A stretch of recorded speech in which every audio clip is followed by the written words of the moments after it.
The bicycle, one of mankind's greatest inventions and the most popular form of transport in history. I'm Rob Penn, writer and bicycle obsessive. I've ridden a bike most days of my adult life and watched it evolve over the years. They really are just about the most modern design bikes that I've seen for ages. Now I'm setting out to build my dream bicycle and to tell the story of this remarkable invention and its impact on society. Look at that. I'm going to travel the globe collecting hand-built parts from some of the industry's finest craftsmen. Some Italians, they like to go... Where am I going to draw this? I'll be meeting some fellow bike fanatics. That would rub against the wheel. And some of the people who revolutionized the way we ride. It was always scary, but that was why you did it, right? I'm going to explore how the bicycle has shaped the way we live and how it continues to do so. We need to go back to the future. We need to rediscover the joys of this brilliantly simple machine. This is the story of the bicycle's evolution, from engineering marvel to modern transport icon.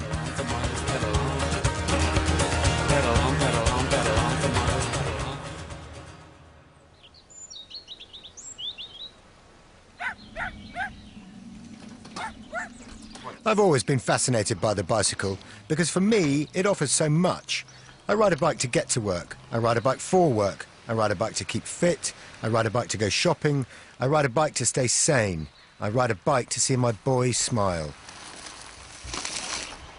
I've owned 18 different bikes. My first proper bike was a Rally Tomahawk, the diminutive version of the infamous Chopper.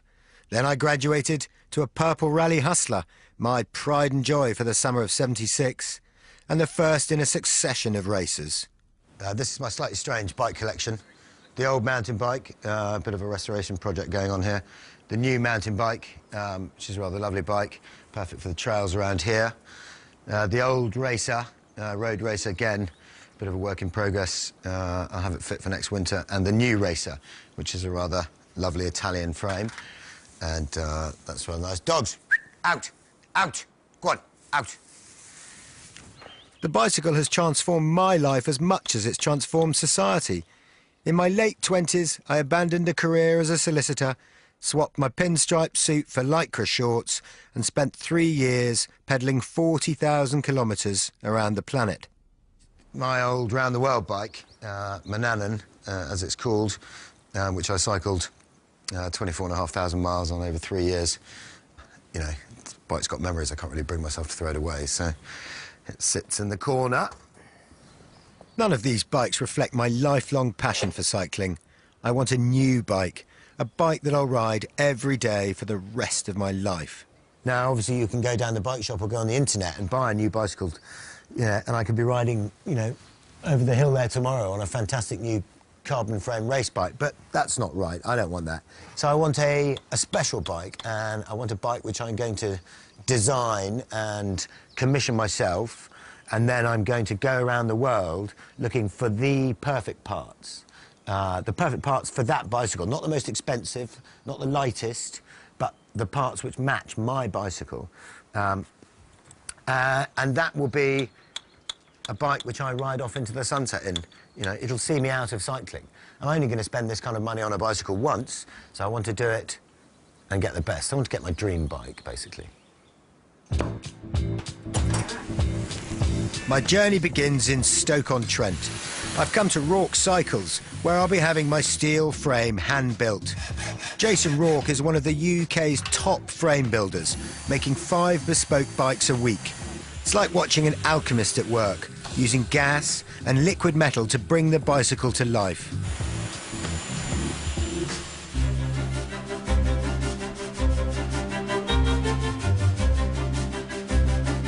The earliest ancestor of the bicycle was invented by German aristocrat Baron Karl von Drais in 1817.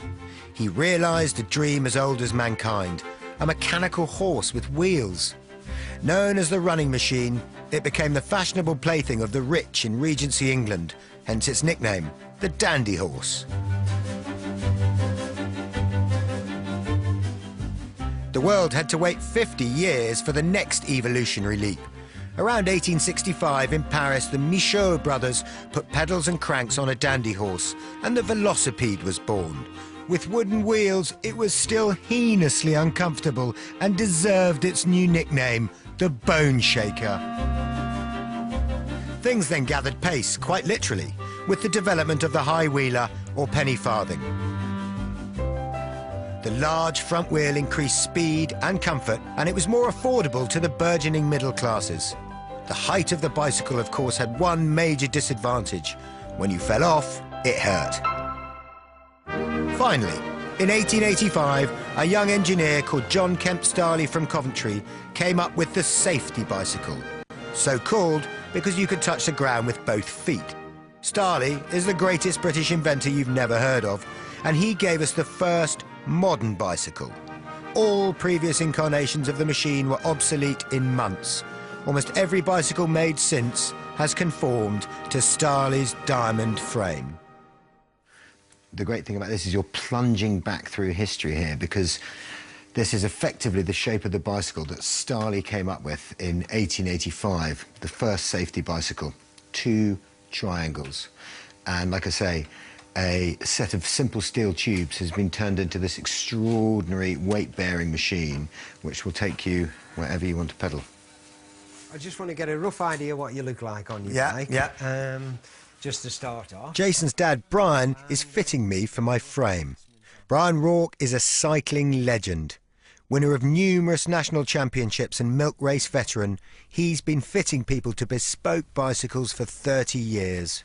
Like a tailor on Savile Row, Brian is meticulous in his measurements and makes the frame to fit the customer. I would suggest we went to somewhere round about there. The frame is the heart and soul of the bicycle. All the components will wear out eventually and be replaced. The frame will only be made once. And it's all ultimately about making you, the rider, as efficient as possible, isn't it? That's right, yeah.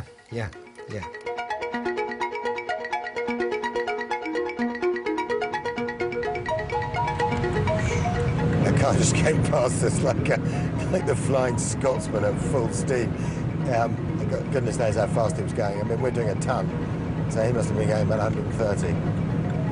That's miles per hour, not kilometres per hour. I'm on the Autobahn in Germany, 2 hours north of Frankfurt, en route to buy the tyres for my bike.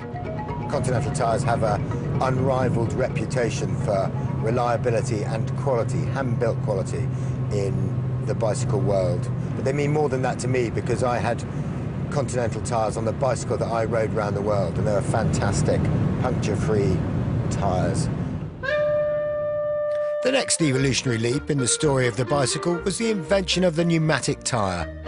In 1888, a Scottish veterinary surgeon called John Boyd Dunlop stitched a rubber tube inside a canvas sleeve, filled it with air, and founded a global business that's still trading today. When Dunlop's tyres met Starley's frame in 1888, it was a catalyst for the first golden age of cycling and a turning point for human society. The bicycle went into mass production. In 1895, 800,000 bikes were built in Britain alone. The humble bicycle played a critical role in both the emancipation of women and the subsequent expansion of the national gene pool. Young women could now travel to neighbouring villages and meet a wider circle of young men. Suburbs sprang up around cities as people could now commute. More than anything, the bicycle ushered in a new era of freedom and social mobility, as working men and women enjoyed the first ever affordable form of personal transport.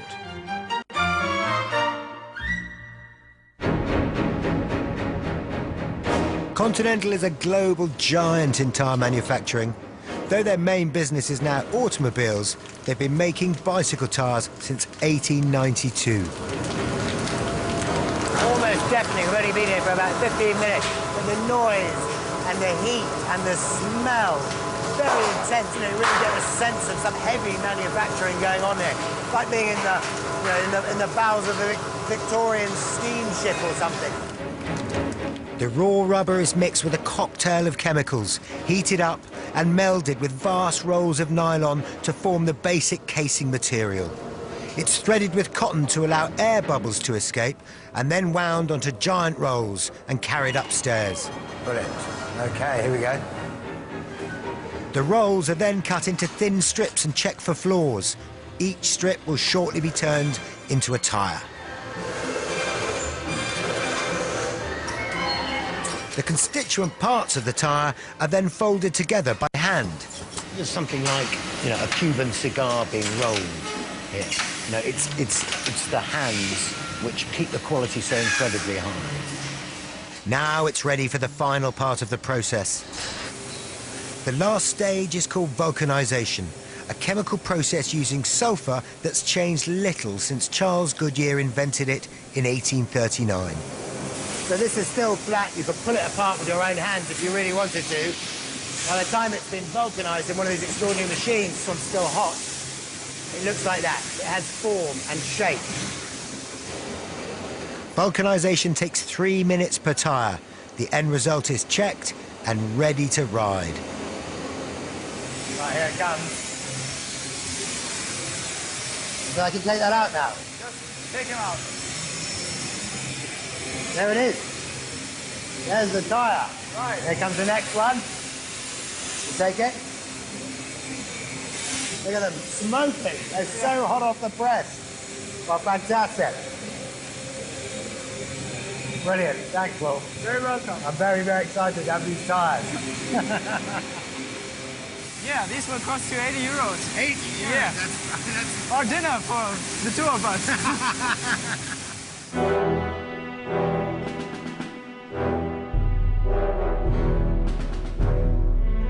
At the outbreak of the First World War, Britain led the world in bike manufacturing, and the bicycle led the world in technological advancement. Many components that were essential to the development of the motor car were first invented for the bicycle. Ball bearings, tyres, chain-driven sprockets, and spoke-tensioned wheels. Birmingham was the bike manufacturing centre of the UK and home to more bicycle factories than anywhere else in the world. But in the second half of the 20th century, those factories closed down as production relocated to Asia. Today, almost all evidence of the industry has gone. This is the Birmingham Navigation Canals. This place would have been alive with small workshops making bicycle components and bicycles. There would have been hundreds of them. And now they've all gone, with the exception of one. I've come to Brooks to buy my saddle. Brooks have been in business in Birmingham since 1866. They've been present throughout the entire history of the modern bicycle. Hi there. Hi. Looking for Mr. Green. You find him. Mr. Green. Hello. How do you do? Robert Penn. Hello, Rob. Lovely to meet you.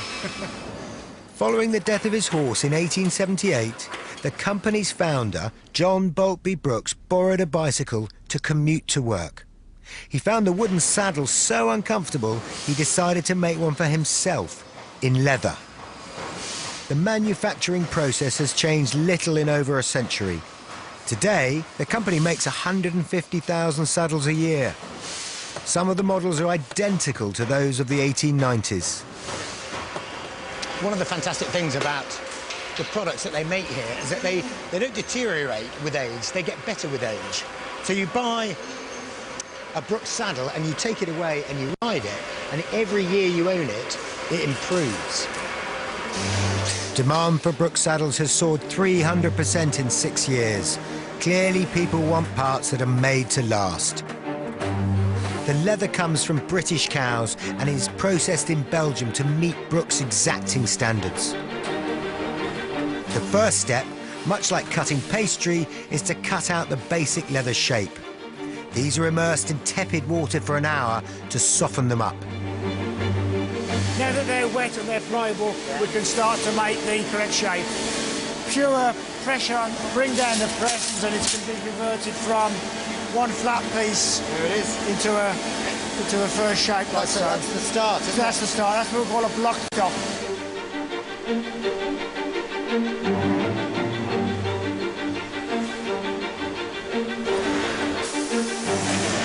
It looks like a machine where you might lose a finger quite quickly, Diane. Is that right? Yes. You got all 10, have you? All 10 still going? Yes. Look at that. Quality. So what it's doing here is chamfering the sides, which is like literally just shaving a piece of the leather off. By doing this, it would start the cutting inside of the legs. It's all done in one continuous motion, as you can see. You can make quite a mess of a nice saddle there, couldn't Yes, you? you could go horribly wrong. If you slip or make a mistake, you've ruined the leather top there. Do you get paid double what everyone else gets paid? After knocking in the copper rivets, a feat of hand-eye coordination, the last step is to connect the metal structure to the leather top. One final buff and polish, and hey presto. Fantastic.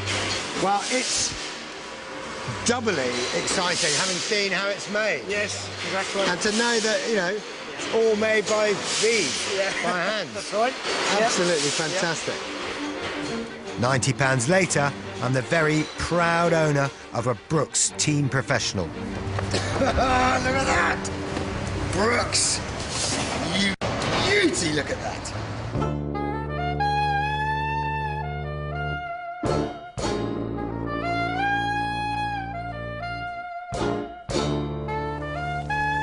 The golden age of the bicycle ended abruptly in America when the Model T Ford went into mass production in 1908. The love affair with the car had begun, and the bicycle was left out to rust until its revival in the 70s. But it seems that whenever it dies in one place, the bike comes back stronger somewhere else. In Europe, bicycle racing took off, becoming a hugely popular and glamorous sport. The Tour de France was first staged in 1903, followed by the Giro d'Italia in 1909. Like today's footballers, cyclists were the celebrities of the day, and their private lives no less scrutinised. Speed was the currency, and a new generation of racing bikes evolved that took men faster and further than ever before. One of the greatest innovators of the time was Italian Tullio Campagnolo. More than anyone, he's responsible for the makeup of the modern racing bike. He introduced the quick-release wheel, the modern derailleur, and the first group sets. I've come to Vicenza in northern Italy to visit Campag's HQ. Buongiorno. We've come to meet Levi Piazza. Ah, Larry Piazza. Yeah. You asked? Yeah, Robert Penn. Yeah, yes. He knows we're coming. Thank you. I've got my saddle and tyres. Now I need some gears, brakes, cranks and sprockets, known as the group set. Campagnolo are world-renowned for their high-quality precision componentry. With global bike sales rocketing, the industry is more cutthroat than ever. Campag are keen to protect the secrets of their success and won't let us film the manufacturing process. And you can sort of understand why, you know, it's incredibly competitive business. A business which is dominated by one large Japanese company, and they're probably constantly under threat from them and constantly paranoid. So you can sort of understand why they're not going to let us in. As we've come all this way to buy my group set, I pleaded to be allowed in, and I was granted a brief interview with the head of marketing. Shall I sit here? Yeah. Will you come next to me here? Yeah. Great. God, I feel like I'm the MD at the end of the table. One of the questions I'm behest to ask is, we've been to quite a lot of factories, and some of them have been reluctant to let us in, but most of them have, in the end, let us in. But here, you know, you're not going to let us in, so I have to ask why. We own many patents. Yeah.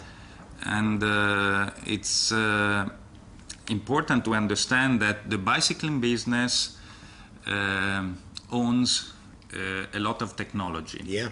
There's a certain jealousy in keeping this know-how a bit secret. Within these walls? Yes, within these walls.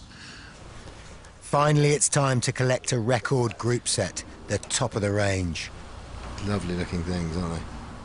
It's not cheap, 1,800 euros, but these exquisitely crafted components are like the jewellery for my bike. It's like Christmas, isn't it? Yeah. Great. Levi, thank you. Okay. Fantastic. It's been a great pleasure. Okay. And been lovely to meet you. I leave Campag a lot poorer, but happy. Radio Italia anni 60. Ricordi, musica, canzoni ed emozioni. Questo è perché non mi aiuti mai. Questo è perché dimentichi il mio compleanno. I'm on my way to the Cinelli factory in Milan, another name synonymous with excellence in Italian cycling, and I'm going there to buy my handlebars. Just the name Cinelli, I couldn't really put a bike together without something with the Cinelli name on it. Well, it's a mark of flair rather than the precision engineering that we've seen at Continental.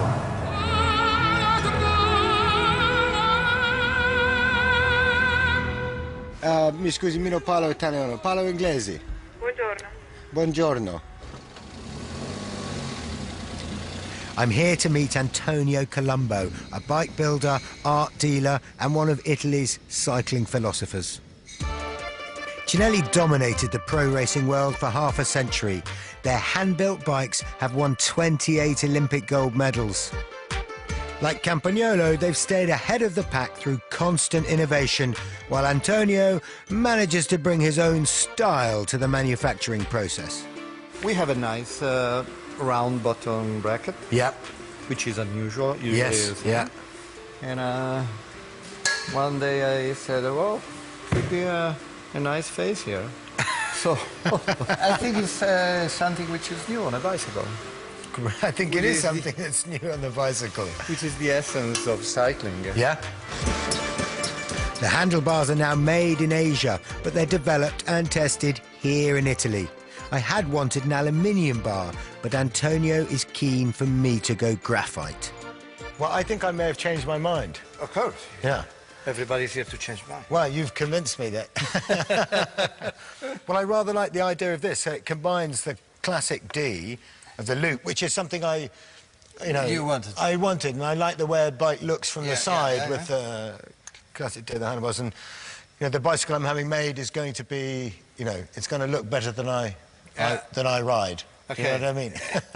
Everybody wants something better than what? Well, it's true. Unless you think you're perfect. No, well, I certainly don't think I'm perfect. Well, look, brilliant. So this is what I'm going to take away. Can I come and pay for this? Okay, let's go to the cash. Let's go to the cash shop. Brilliant.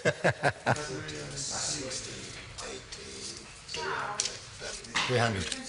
Okay. Brilliant. Thanks. Thank you. That's fantastic. Well, it's been a fascinating morning.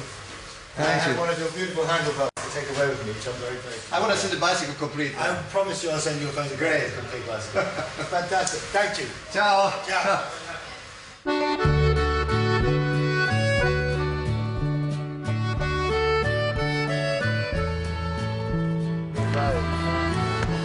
I felt I couldn't leave Italy without going for a ride, so I've joined Antonio and two friends for a Saturday morning jaunt.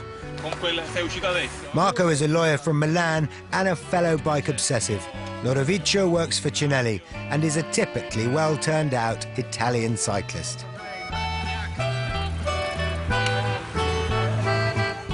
We're 50 kilometers north of Milan, pedalling along the shores of the majestic Lake Como. We're on a famous signature ride of the Giro di Lombardia, one of Italy's most prestigious races. Italian cyclists are hyper-style conscious. Their passion for the perfect look is embodied in the expression bella in sella, which means looking good in the saddle. What you see is all the Italian cyclists out in the team strip of their heroes, and it's quite difficult for British people to sort of interpret it, but it's like, my son who gets up on every single Saturday morning and puts a Liverpool shirt on with Gerrard on the back. It's the same for these guys. They get out of bed on Saturday morning and the first thing they do is they pull on the team strip of their cycling heroes, whether it's Columbia or Lamprey or one of the other great road teams. There are employees who earn, I don't know, $1,500 a month, and they ride bicycle of 5,000 euro, and they change it every 2 years. Really? You. Amazing, yeah. We're climbing 554 metres above the lake on a pilgrimage to one of the spiritual homes of the bicycle. We're halfway up. I haven't puked, and I'm really enjoying it. Feels good. I'm on a very beautiful bike. Slightly nervous that people think I might be part of Team Cinelli.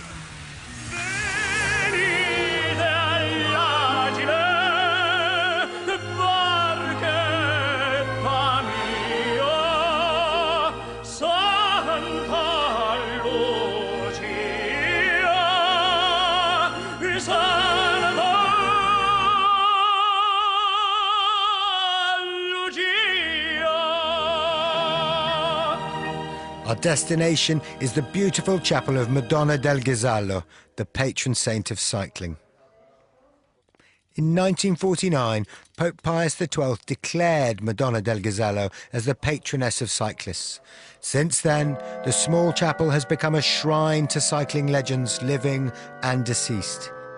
It's also a memorial to those who have fallen by the roadside. Cyclists come from all over the world to pay homage here to the bicycle and the Madonna. Very evocative looking at all the little photographs.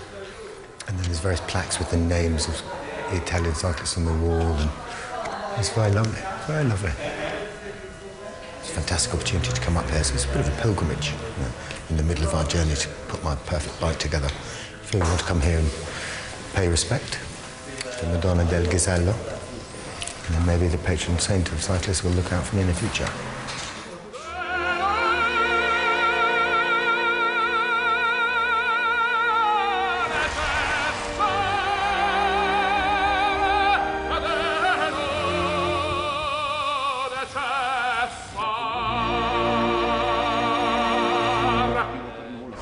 Raise a glass to you, gentlemen. Thank you very much for a fantastic morning cycling.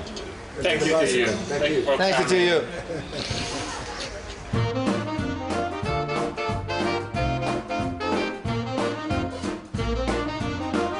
A second golden age of bicycle production followed the Second World War. Bells on bikes ring in dual fashions which enable you to dive out of the saddle and into the sea. In fact, a costume for the bike or the beach. And this is the modern girl's answer to an old problem, a bicycle dress made in two, no more flapping shirt tails. When times are hard, people turn to the bicycle. Petrol rationing and post-war poverty led to a boom in leisure bike sales. On the continent, they were still obsessed with racing and its glamorous icons. In the UK, the fashion was for cycle touring. Britain's roads were cluttered with people clutching maps and thermoses as a hosteling craze swept the nation. In the 1970s, the bicycle evolved again for a new market as a child's plaything. Most famously, Raleigh came up with the chopper. They really are very modern bikes indeed. I think they're just about the most modern designed bikes that I've seen for ages. They remind me of those American dragster racing bikes because the front wheel is much smaller than the back wheel and the rider sits right at the back end here with these high roll bars behind him. It looks extremely sporting. Fun and fashionable as it was, the chopper sounded the death knell for the bicycle in the UK. Some say it put a generation off cycling.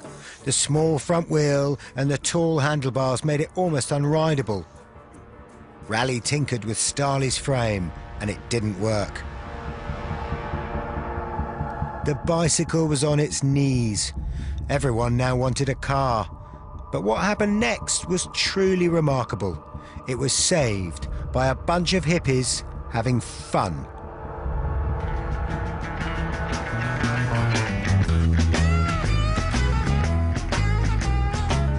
I'm heading north out of San Francisco to get myself a pair of wheels and to visit a very special place in the evolution of the bicycle. So we're heading across the bridge out to Marin County, which is where, well, that's where mountain biking began in the mid-1970s. These crazy guys riding up and down Mount Tamalpais invented the mountain bike, and everybody wanted one. The mountain bike was born out of the counterculture of the 70s in Northern California. It was an era of change and freedom, and, as it turned out, of innovation. an adventurous band of young hippie cycle nuts began staging informal downhill races in the hills, pushing the bicycle to its limits. They took old cruiser bikes known as clunkers and adapted them to the off-road trails with knobbly tyres, better brakes and gears, and other parts salvaged from old bicycles and even motorbikes.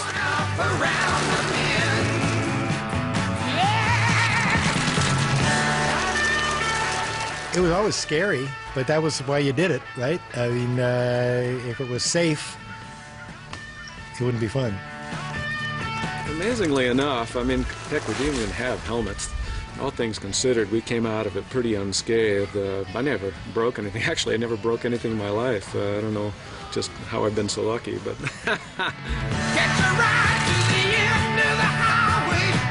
The original downhill racecourse is known as Repack, so called because by the time the riders got to the bottom, the bearings in their brake hubs were so hot the grease literally boiled away, and they had to be repacked.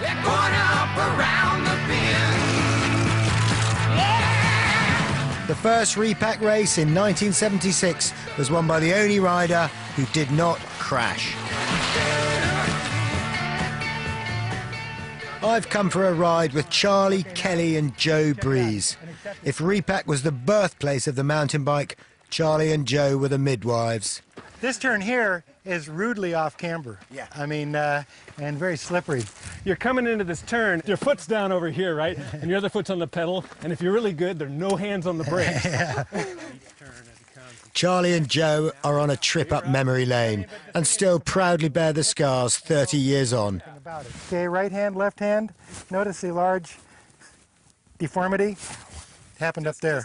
And that was what, hand on the ground? No, that was everything on the ground, and that was hitting very, very hard and laying there for a while because I didn't want to discover what was broken right away, and then realizing if I don't move, somebody's going to ride right over me, so I better, and it turned out that not too much was broken, at least no more than that. This would be my tree right here. I can demonstrate, perhaps, if I can get the right aspect here. I think. It wasn't too Whoops. Bad. But here's the thing. When Joe Breeze hits something or goes down really hard, he'll say, "Oh dear." Here's a man that has never used profanity, and not in my presence anyway. And if he says, "Oh dear," it means it hurts. Yeah. Oh my goodness. Early in the evening, just about the time, over by the courthouse, they're starting to unwind.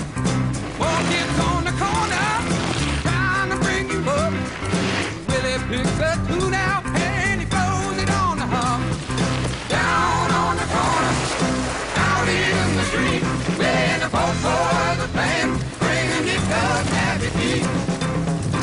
The trail record is 4 minutes 22 seconds, held by Gary Fisher. Thankfully today, no one's trying to beat it. It may not look that fast, but it's lethal. Dressed in old-school 70s denims, Joe and Charlie show me how to perfect the skid, using boots rather than brakes to corner at full tilt. There's a happy good. People come from all around to watch the magic board. Joe goes in for a big slide at the end, but doesn't quite pull it off. I can do that. I'm sorry, I explained that earlier, didn't I? I did explain that to you, didn't I? Great, thank you so much. I mean, really, what a great pleasure to ride the Repack with you guys. Thank you very, very much well, indeed. That was fantastic. If you hadn't come out here, I'd probably have to work anyway. So, yeah, okay. I wouldn't have been here without you, so thank you. As one American cycle historian put it, the mountain bike saved the bicycle industry's butt. In 1983, 1 in 20 bicycles sold in the US were mountain bikes. A decade later, it was 19 out of 20. The mountain bike was comfortable and easy to ride. Like Starley's safety bicycle, it was a true people's nag. They couldn't be made fast enough. Factories sprang up in Japan, Korea and China to meet spiraling demand. Even today, it's very hard to wrap around emotionally that something that my friends and I, and there was only half a dozen of us really, are the key people, that we could influence anything so huge. It wasn't about the technology so much, except we were pushing the bike, there's no question about it, but that social side, the camaraderie, getting together for that sunset ride, and hey, let's stick around and get the sunrise ride. You know, it was a great time. We had a whole lot of fun, and I've got lifelong friends from it.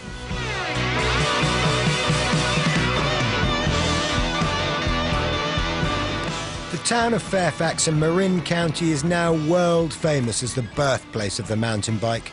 It's also home to another bike legend called Steve Gravy Gravenites, who's going to make my hoops. Hey, Rob. Hi, Rob. How you Thanks for doing? making the trip. Oh, very good to be here. Very good to be in Fairfax. I'm doing awesome. Well, welcome to the shop. Fantastic. Gravy has been making wheels for 30 years. He earned his spurs on the pro circuit, travelling the globe as a wrench or mechanic for the world's top mountain bike teams.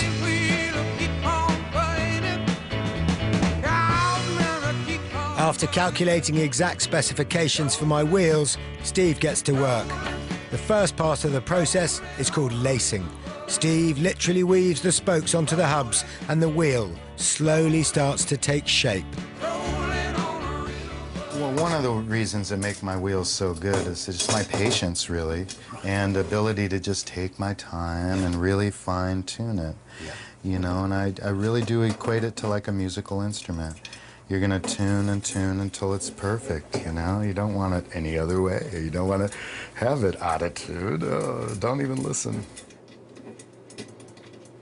The strength of the wheel actually is the way it's dispersed along its width. And the weight of the wheel, it pushes down on the hub. Your weight is pushing down on this hub, but it's all these spokes pulling down on the rim that are holding you up, but it's rim strength itself that is actually riding you on the ground. The spokes don't work at all in compression. They only work in tension. There you go. The wheel is on its way. It's laced, and now Gravy's going to do the truing process, which is the artistry, I suppose you might say. Yeah, you're trying to make it perfectly straight, side to side and up and down. So by tightening or loosening spokes, I'm able to move the rim around side to side, or if I tighten a big group of spokes, it'll actually pull the rim towards the center of the hub. Or if I loosen a group of spokes, it'll actually allow the rim to move away. And the objective of all this is to make it one perfectly round. Perfectly round. Equal tension, so each of these spokes will be the same tension with each other. And over the years, I've got it to this state where it just almost happens by itself. You know, the fine result is a nice wheel, really as fine as you can build it. It just comes together perfect the right time, like Michelangelo mixing paint. If it's not mixed right the first time, start over. Yeah, and you know, see, I like to see it come through the first time. Every subtle adjustment of the truing process is done by hand and eye, but Steve insists on scientific levels of precision, checking the tension on every spoke with minute accuracy. Some Italians, they like to go, right? They're like, oh, that one's tighter, this one's looser. But you cannot really ever measure nearly as fine as you could, as you can here. Just make sure it's true. Wow, it's an absolute joy. See, it's coming together beautifully. That sure is. And you can't quite imagine when you've just got this hub in your hand and the spokes in the other and a rim hanging from a hook on the ceiling, you can't quite imagine there ever being one and being a wheel that's going to go on your bicycle. And that really comes true watching Gravy work, because you can see the fineness, the adeptness of his hand movements and the way that he handles the tools, really like they're appendages to his body. And it's a lovely process to watch. You know, a wheel that's taken care of properly, overhauled and not left out to rust, can last decades and give you all sorts of fun rides. Look at that. It's super straight. I mean, you really can't see because all the stickers, moving, but it's super straight. It's way in the middle. I leave Steve to start work on the other wheel and head out for a random encounter with one of Fairfax's homegrown cycling characters. So last night we're in a bar in Fairfax and we get talking to the landlord and he says, if you're writing a book about bicycles, there's one person you have to see in Fairfax. He's called Rudy. He says, you live down here, down this alley, turn left and then you can't miss him. His picket fence is made of skis and he's got a 15-foot blue marlin on the wall. And inside, he's got a fantastic collection of beautifully restored ancient American bicycles. So we're going to have a look. I have no problem finding Rudy's house and he's more than happy to show me his bikes. Come on in. Thank you. So come on back, I'll show you the fleet. Rudy has an extraordinary collection of beautifully restored American Art Deco bicycles from the 1930s to the 1950s. These were the precursors to the clunkers that Charlie and Joe were trashing on repack. I suspect they don't repay in miles the care Rudy puts into them, but you cannot fault a man who loves his wheels like this. This is a 1939 Shelby Traveler. And this is a 1940 Hiawatha. This is the men's bike with the tube here. And a girl's bike, back then, she would step through because back in the day, they would wear skirts and whatnot. Wouldn't have to suffer the indignity of cocking a leg over a bicycle. Right.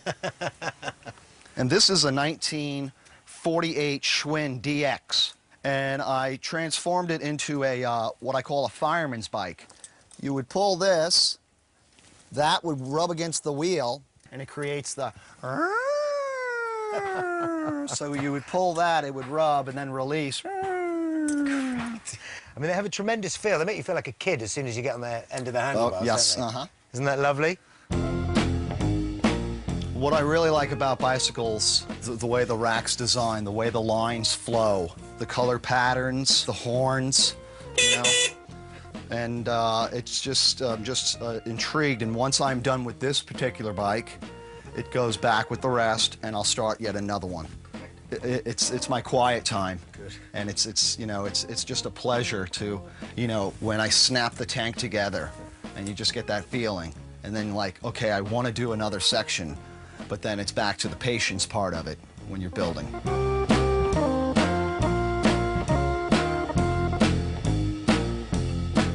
I'm popping back to Gravy's to pick up my brand new hand-built wheels. There's the rear one. My God. And here's the front one. I gave you one of my old postcards. Oh. That's actually my hair, believe it or Is it not, really? back in the day. Yeah. Fantastic. And just a little something to stick on your wall at home. Great. Well, that's tremendous, actually. Isn't that awesome? Yeah, that really is. My hoops. Your hoops. Oh, I'm so chuffed. You're I really, so really am. happy. So we'll do this. That's 360. Gravy, thank you. I can't wait to get these on my bike, Gravy. Yeah. Oh, I can't wait to see it. So you have my email address. Yeah, I'll send you a photo of the bike. Fully expect a photo or maybe a little blurb, you know, a little video blurb of you riding it down the road or something. Thanks, Gravy. Have fun with those wheels. Look at those wheels. Hey, my wheels.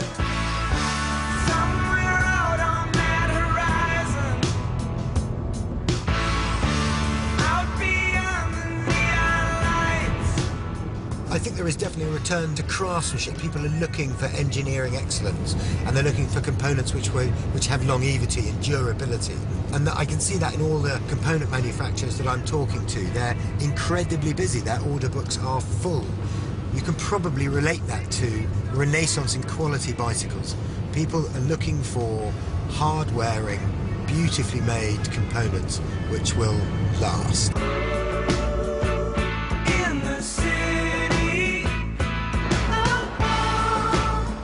I've travelled 600 miles north of San Francisco to the city of Portland, Oregon. Straight away I feel at home here. It's the most bike-friendly city in America. The city authority has invested over $100 million in bike infrastructure over 10 years, adding 200 miles of cycle lanes. The people of Portland now make more bike journeys per capita than any major city in the US. A cycling revolution is quietly taking place here, and it's cause for optimism. I've come for a coffee with Slate Olson, who works for a bike clothing company and is heavily involved in the Portland cycling scene. He believes whenever the world is in crisis, the bicycle shows its face. What we've seen is, especially with sort of gas prices last year, really kind of bringing to consciousness the idea of a different mode of transportation. You know, average people, normal people, they've left the car and they've started to get around by bike just because they realize how simple it is. They say that the recession or rationing are the two surefire ways to get the bicycle industry moving. It's, you know, we've really seen it, right? It's a lot of people lost their jobs or otherwise just looking to be smart about how they're spending the money. Well, the easy ways to do that are car insurance, gas, and all of that. And because Portland's such an easy town to get around, and there's such a culture, and there's bike corrals, and there's all of this, it's really a simple way for people to be smarter about where they're spending. And so you're seeing that right, left, and center. Yeah, that's interesting back there, by the way. Sorry, I'm a bit distracted. Just jumped on top of a lamppost to have a photograph taken. Hello. I don't think that's tattoo. I think that's actually, it might be tattoo, but I think it's penn. It's all going on Mississippi, that's what I know. It turns out our tattooed lady is an art student, asking members of the public to draw on her body as part of a living art project. My hand was a bit shaky, but I couldn't resist the offer. Where am I going to draw this? Anywhere in particular? Okay, perfect. That's absolutely grand. That's going to be grand. You have to hold still. Yeah. It's perfect for Portland, yeah? Cool.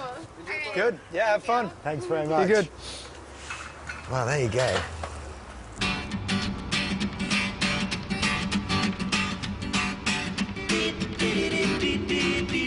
God knows where we are now. The main reason I've come to Portland is to buy a headset for my bike from a company called Chris King. Well, we're truly lost.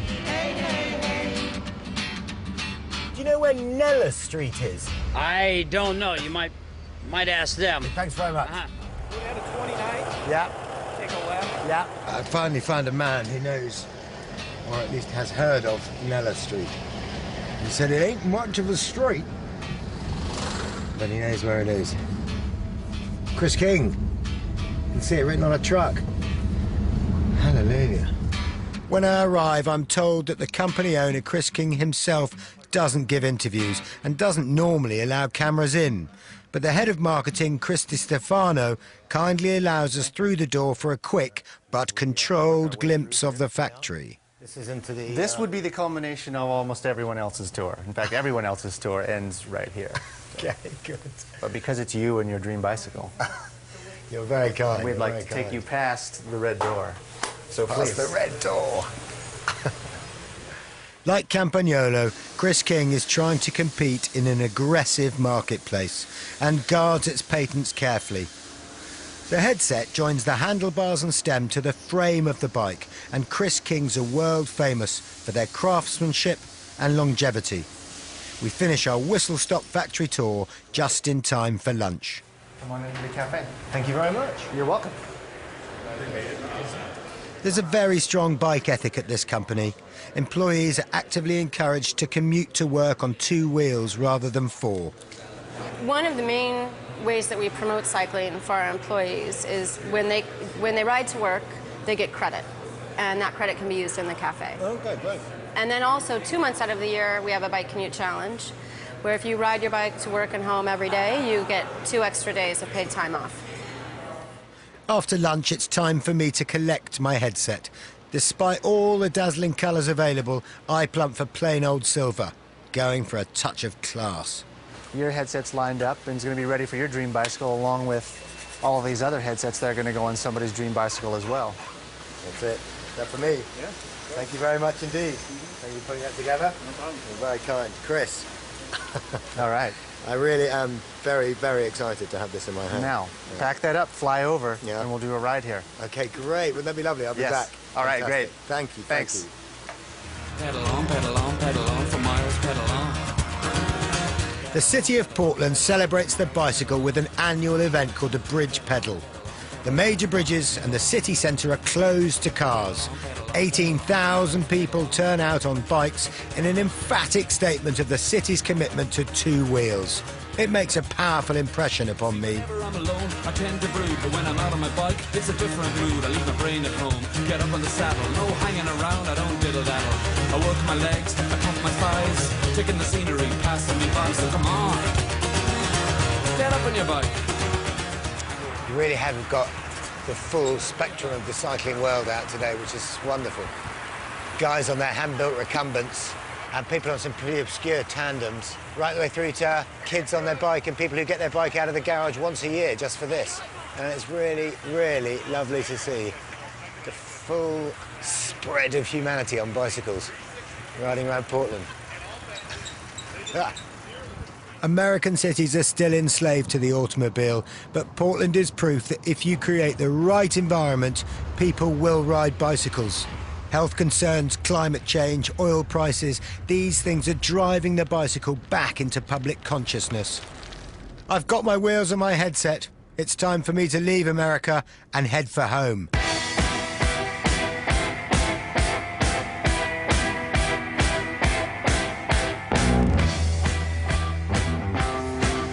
Portland's not the only city enjoying a renaissance in cycling. In London, a new era of the bicycle is dawning, heralded by its own celebrity mayor.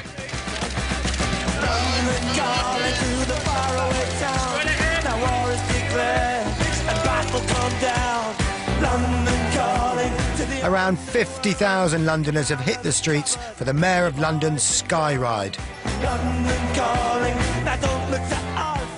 The bicycle is right up there with the printing press and the internet as one of the great liberating forces of humanity. And with the automobile itself, it's clean, it's green, you can look up at the trees, you can absorb the beauty of the city, and you feel good, and you get to your meeting, whatever you've got to do, with your endorphins coursing through your bloodstream in a good frame of mind. Ideas popping out of every orifice, and you're there to work. It's a fantastic way of commuting, and obviously we hope very much to increase it. We might perhaps be at the dawn of a new golden age of the bicycle. Do you get that sense? Don't forget that in about 1904, 20% of all journeys in London were by bicycle. Is that right? Yeah. 20% of journeys in London. We're now back down to 1 or 2%. We need to get. It's a fascinating. We need to go back to the future. We need to rediscover the joys of this brilliantly simple machine. The number of cyclists in London almost doubled between 2000 and 2007. Once famous for its congestion and smog, London is slowly earning a reputation as a cycle-friendly city. What do you think about when you're riding your bicycle? Well, I think about absolutely everything. I compose poems in my head. I think about the next meeting. I have ideas. What I really feel is a sense of sympathy and sorrow for those who are stuck pointlessly on their own in motor vehicles, in traffic jams, bending their steering wheels like pretzels in frustration. And I really urge them to get out and get on their bikes. Brilliant. Okay, love, you ready?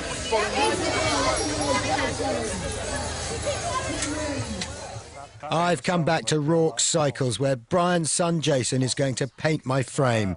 It's the moment I've been dreading most of all, as I finally have to decide on the colour.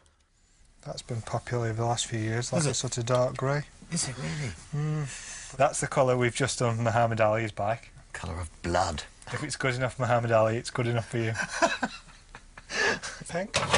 Pink, no. Purple. 20 years ago, I'd let you have that colour. That Bianchi blue, is it? It is quite nice, that, isn't it? Yeah. You talked about a dark blue, didn't you? Yeah, yeah. There's a dark blue. How would that go with the orange, do you think? I wouldn't go that with orange. We're never going to agree on this, are we? No. This is my idea of how.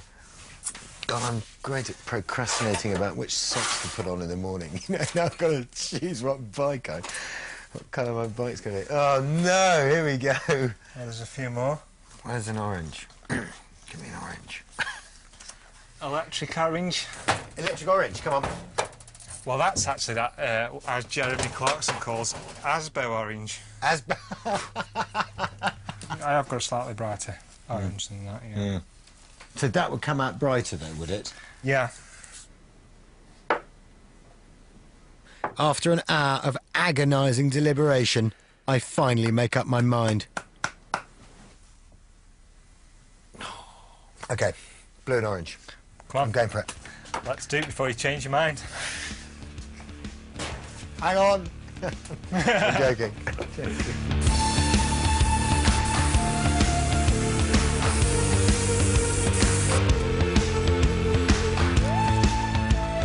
I mean, I really like it. I just hope it goes with the blue.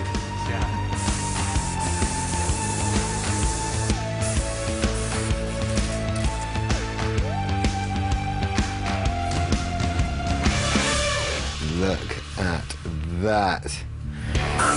With its final coat of lacquer, my bike is hung up to dry. At last, it's time to assemble all the parts I've collected from around the world. Brian's lead mechanic, Matt, works his magic on building the bicycle.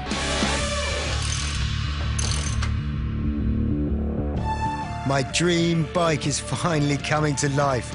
It's cost me just over £4,000 and a journey of 11,000 miles.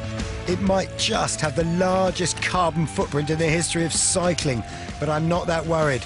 I'll be offsetting it daily for the rest of my life.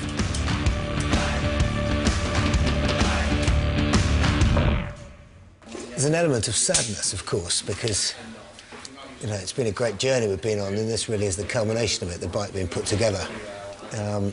But with that, there is also the silver lining to that cloud, and the silver lining is this millimetre perfect incarnation of one of mankind's greatest inventions, my bike.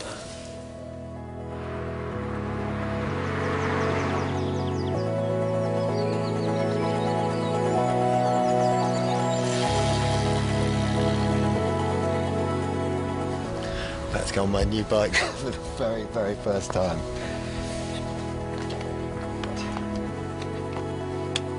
Again, enjoy the ride.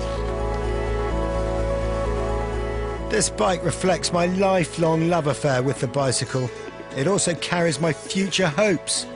You make a covenant with a machine like this to look after it, but as long as it spirits you away. We're equal partners then, in a relationship that will last decades. It's very alive. Alive with the skill of the people who made it. Very beautifully balanced. It feels very tight, obviously, since it's brand new. And it's magic. Absolute magic. I want to ride around the world.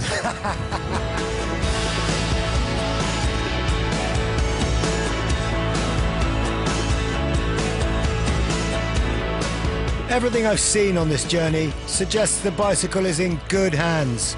Our ancestors thought it one of their greatest achievements.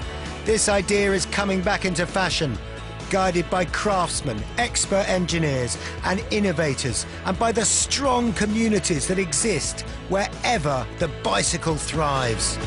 We are at the dawn of a new golden age of the bicycle. Long may you ride.